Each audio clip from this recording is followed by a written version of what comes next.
సికింద్రాబాద్ నియోజకవర్గంలో వివిధ అభివృద్ధి పనులను చేపడుతున్నామని ప్రస్తుత ప్రభుత్వ హయాంలో సీతాఫల్ మండి ప్రభుత్వ కాలేజీ భవనాల నిర్మాణానికి నిధుల కొరత ఎదురు కావడం శోచనీయమని సికింద్రాబాద్ శాసనసభ్యులు మాజీ డిప్యూటీ స్పీకర్ తీగుళ్ల పద్మారావు గౌడ్ అన్నారు.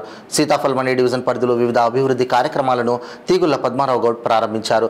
జోషి కాంపౌండ్లో 33 లక్షల ఖర్చుతో సీసీ రోడ్డు నిర్మాణ పనులు, టీఆర్టీ కాలనీ పార్కులో 7 లక్షల ఖర్చుతో ఓపెన్ జిమ్ సామాగ్రిని ప్రారంభించారు.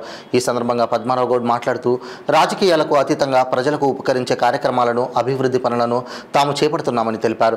ప్రోటోకాల్ నిబంధనలను పాటించకపోవడం సరికాదని స్పష్టం చేశారు. జోషి కాంపౌండ్, టీఆర్టీ క్వార్టర్స్ ప్రాంతాలను సమస్యల రహిత ప్రాంతాలుగా తీర్చిదిద్దుతామని తెలిపారు. సీతాఫల్ మండి కార్పొరేటర్ సామల హేమ మాట్లాడుతూ సీతాఫల్ మండి డివిజన్లో అన్ని సమస్యలను స్థానిక శాసనసభ్యులు పద్మారావు గౌడ్ సహకారంతో పరిష్కరించామని తెలిపారు. ఈ కార్యక్రమంలో బి రాజసుందర్, ప్రధాన కార్యదర్శి సుభాష్, టీఆర్టీ కాలనీ సంఘం నేతలు జుగ్ను శేఖర్, రాజేష్ సింగ్ తదితరులు పాల్గొన్నారు. ఇనాగ్రేషన్ చేశారు. అంటే నేను స్వయంగా కార్పొరేటర్ ఉండి కూడా ఎమ్మెల్యే గారు మరియు స్థానిక ఇన్ఛార్జ్ మంత్రి పొన్నం ప్రభాకర్, మేయర్ గారు ఎవరు లేరని నేను ఇనాగ్రేషన్ కూడా చేయలేదు. చేయకుండా ప్రజలకు ఇబ్బంది కావద్దని ఎమ్మెల్యే గారు చెప్పడంతో మేము సీసీ రోడ్ కార్యక్రమాలు కానివ్వండి ఏదైనా కూడా మేము స్టార్ట్ పెట్టినాం. కానీ అక్కడ అంతా వచ్చి మా ప్రభుత్వమే ఉంది, మేమే చేస్తామని చెప్పి వాళ్ళు దౌర్జన్యం చేయండి. అట్లాగే కాంట్రాక్టర్స్ ఎవరైనా పని చేస్తే కూడా ఎట్లా పని చేస్తారు, మీకు బిల్లులు ఎట్లా వస్తాయని వాళ్ళని బెదిరించడం, అదే కాకుండా అధికారులను కూడా వాళ్ళు బెదిరించే ప్రయత్నం చేస్తున్నారు. మిమ్మల్ని ట్రాన్స్ఫర్ చేస్తా అది ఇది అని చెప్పేసి ప్రజాప్రభుత్వం అని చెప్పుకుంటున్న కాంగ్రెస్ ప్రభుత్వంలో ఇట్లాంటి అన్యాయం జరుగుతున్నా కూడా ఎవరు పట్టించుకుంటలేరు. మా హక్కులకి భంగం కలిగించే విధంగా కూడా వాళ్ళ కార్యకర్తలు చొరవ తీసుకొని ఇవన్నీ చేస్తున్నారు. 10 సంవత్సరాలు బీఆర్ఎస్ ప్రభుత్వం హయాంలో కూడా మేము ఎన్నో అభివృద్ధి కార్యక్రమాలు చేసినాం. ఎక్కడ కూడా మా కార్యకర్తలు మా ప్రభుత్వం ఉందని చెప్పేసి ఎక్కడ గొడవపడలేదు. ఎందుకంటే ఇక్కడ ఎంపీగా అప్పుడు కిషన్ రెడ్డి గారు ఉండే వాళ్ళ బీజేపీ నాయకులు కూడా వచ్చి అట్లా ఏం ఇష్యూ చేయలేదు. మేము కూడా వాళ్ళ దగ్గరికి అందరం కలిసి చేసుకున్నాం. కానీ ఇట్లా ప్రోటోకాల్ ఇష్యూస్ అనేటివి ఈ 10 నెలల కాలంలోనే చూస్తున్నాం. కేవలం మాకే కాదు అన్ని చోట్ల ఇవన్నీ జరుగుతున్నాయి. ప్రభుత్వంకి విజ్ఞప్తి చేస్తున్నాము, మాకు ఎటువంటి ఇబ్బంది కాకుండా ప్రజాక్షేత్రంలో ఉన్న ఎవరైతే ప్రోటోకాల్ ఉన్న వాళ్ళని వాళ్ళ హక్కుల భంగం కలిగించే విధంగా కాపాడాలని చెప్పేసి మేము విజ్ఞప్తి చేస్తున్నాం. ఏదున్నా కూడా వాళ్ళతో మేము కలిసి పనిచేయడానికి రెడీగా ఉన్నాం. కానీ ప్రజలని ఇబ్బంది పెట్టే పని మాత్రం చేయొద్దని మేము విజ్ఞప్తి చేస్తున్నాం. సో అట్లాగే ఏ కార్యక్రమం అయినా కూడా ప్రోటోకాల్ పాటించాలి. ఎప్పుడైనా కూడా ఇక్కడ లోకల్గా మేము ఇప్పుడు రాష్ట్రానికి సీఎం రేవంత్ రెడ్డి గారు ఎట్లానో ఆయన తర్వాతనే ఇక్కడ మాకు సికింద్రాబాద్లో కానీ సీతాఫల్ మండి డివిజన్ వారిగా మేమందరం కార్పొరేటర్స్ ఉన్నాం. కానీ మమ్మల్ని కాదని వాళ్ళందరూ అధికారులను బెదిరించడం, లిస్టులు తెప్పించుకొని కాంట్రాక్టర్లను బెదిరించడం, ఇవన్నీ ఎందుకు రౌడీజం చేస్తున్నారు మాకు అర్థం అవ్వట్లేదు. పని చేయాలనుకుంటే గ్రౌండ్ లెవెల్లో 6 గ్యారంటీల మీద మాట్లాడి ఇప్పటిదాకా దాన్ని ఇంప్లిమెంట్ చేతగాక మా ప్రభుత్వం హయాంలో జరిగిన డెవలప్మెంట్ వర్క్స్ అన్ని కూడా అంటే ఇప్పుడు కాంగ్రెస్ ప్రభుత్వంలో జరుగుతున్నాయని చెప్తున్నారు.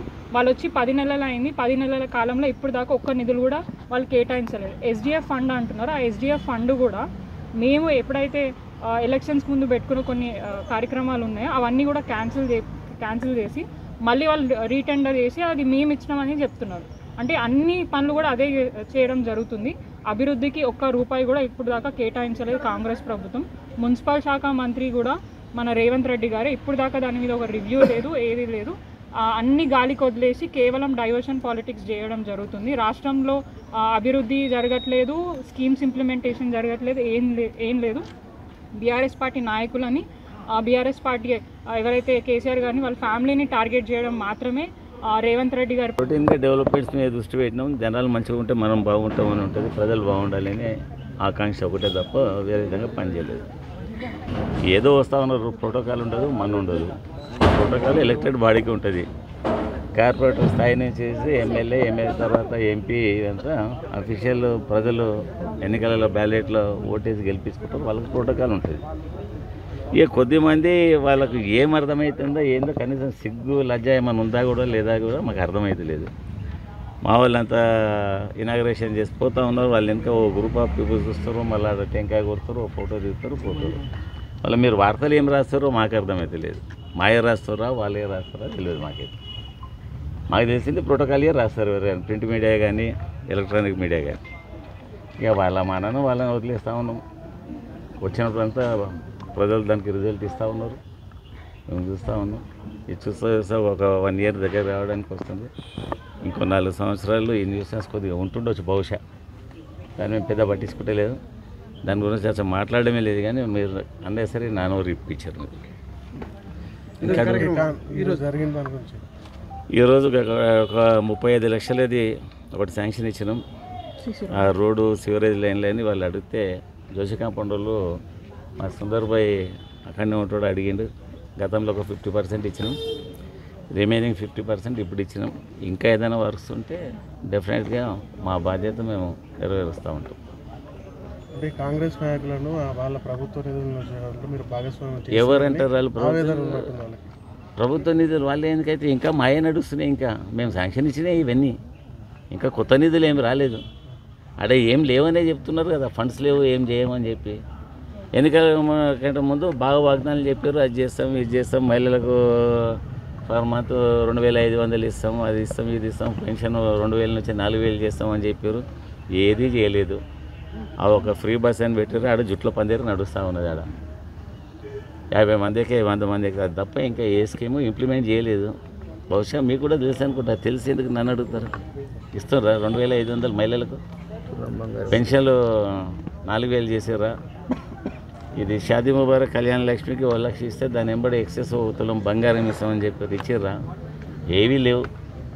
అధికారం రావడానికి వాళ్ళ నోటికొచ్చిన వాగ్దానాలు చేసారు, పబ్లిక్ నమ్మిరు వాళ్ళు చేస్తారు అని. కానీ హైదరాబాద్ పబ్లిక్ నమ్మలేదు. గ్రేటర్ హైదరాబాద్లో టోటల్లీ అన్ని టీఆర్ఎస్ పార్టీ స్వీప్ చేసింది. ఇక జిల్లాలలో ఏం చేశారు పాపం, కొద్ది అమాయక ప్రజలు ఉంటారు. అరే వీళ్ళంతా చెప్తున్నారు చేస్తారు అమ్మా, మాకు ఎక్సైజ్ బెనిఫిట్స్ ఏమైనా లబ్ధి చేకూరుస్తారు అని చెప్పి ఓటేసారు. ఇప్పుడు అనుభవిస్తూ ఉన్నారు. ఈ నాకు దాదాపు ఒక 40 సంవత్సరాల సుదీర్ఘ రాజకీయ చరిత్ర. ఏదో నిన్న మొన్న వచ్చినాను కాదు. ఈసారి వచ్చి మళ్ళీ నెక్స్ట్ టైం గారికల్లా మా అడ్రస్ లేకుండా మా ముఖం కనిపించుకుంటూ పోయే నాయకులం కాదు. ఆ నాయకత్వం కాదు మరి. ఈ 40 సంవత్సరాల నాయకత్వంలో చాలామందిని చూసాం. ఇట్లా వస్తూ ఉన్నారు పోతూ ఉన్నారు, మేము అదే ప్లేస్లో ఉన్నాం, అక్కడనే ఉన్నాం. ఇది నడుస్తూ ఉన్నది. ప్రతిసారి మేమే కాదు, ఈ సికింద్రాబాద్ పరిధి లోపల 5,000 మంది కార్పొరేటర్లు కూడా గత 10-15 సంవత్సరాల నుంచి మా వాళ్ళని గెలిపించుకుంటా ఉన్నాం. ఎలక్షన్లు వచ్చినప్పుడు ప్రజలు తగిన తీర్పు ఇస్తూ ఉన్నారు. వాళ్ళకి హ్యాట్స్ ఆఫ్ చెప్పాలి. మా ప్రాంత సికింద్రాబాద్ ప్రాంత ప్రజా ఓటర్స్కు ఆదరిస్తూ ఉన్నారు. అడుగు గవర్నమెంట్ స్కూల్ అర్ధాంతరంగా అయిపోయింది కదా సార్, నిధులు లేవని చెప్పి చెప్తున్నారు. ఇప్పుడు దేనికి లేవంటారు? నిధులు ఈ ఒక్క స్కూల్కి వెళ్ళకే కాదు. ఒకటి ఏమైంది మాకు, ఈ కుటివేలుడి కదా, కుటివేలుడి హాస్పిటల్కి ఏం చేసాం, 13 కోట్లు రిలీజ్ చేసుకున్నాయి. దీనికి దాదాపు 30 కోట్ల వర్క్ అది. అంటే అందులో హై స్కూల్ దానికైనా ఉండే, జూనియర్ కాలేజ్ డిగ్రీ కాలేజ్ లేకుండే. ఈ ప్రాంత ప్రజలకే కాకుండా తెలంగాణ రాష్ట్రంలో మొట్టమొదటి ప్రభుత్వ జూనియర్ కాలేజ్ డిగ్రీ కాలేజ్ మా సీతాఫలం మండిది. దానికి ఒక చరిత్ర. ఫస్ట్ జూనియర్ డిగ్రీ కాలేజ్ గవర్నమెంట్ది. అది శాంక్షన్ ఇచ్చిన. దీనికి 13 కోట్లు రిలీజ్